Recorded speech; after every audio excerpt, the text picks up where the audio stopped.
mendoj që lidhja mes fëmijëve dhe gjyshërve është një lidhje jashtëzakonisht e thellë sentimentale, shpirtënore, emocionale, e cila shumë ndikon në rritjen e lumturisë së fëmijës, në vetbesim, në imazh shumë më të bukur për botën, edhe në krimin e imazhet, modeleve, rolës se si duhet me ndërtu modelet, cilat modele duhet me i pas në jetën e vet.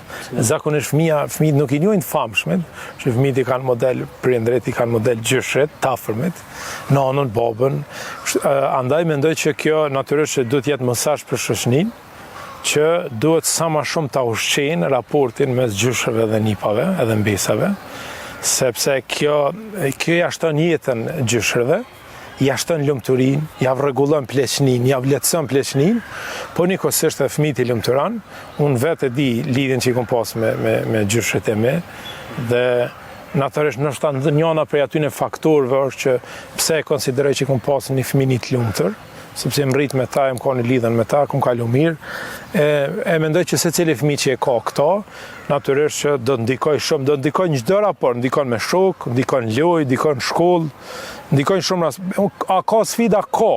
Sot fatkeqësisht apo kupton, domethënë e hupin shumë shpesh atë ndjeshmërinë prindërore të prind, her nana, her baba, balla ma shpesh nanat, zakonisht kundër vjerrive. Mbos rasteve që i kam në observimeve profesionale po flas, mund të jemi gabum, sepse si kam në krejt rastet e Kosovës.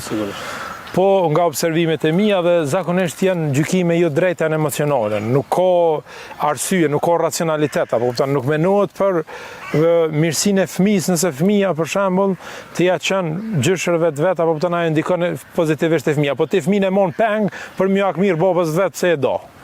E tash ti s'pia çon gjyshërve.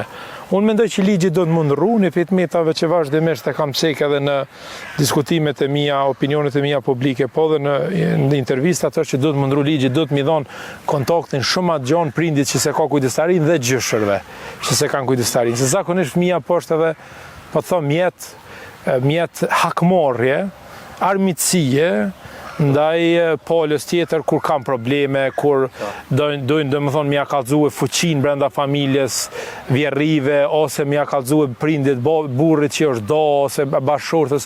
Kështu mendoj që do të më bëni ndryshime, sepse drejtpeshimi, baraspeshimi i kontaktit të fëmijëve me gjyshër dhe me prind është shumë i nevojshëm dhe i rëndësishëm për mirëritjen e tyre.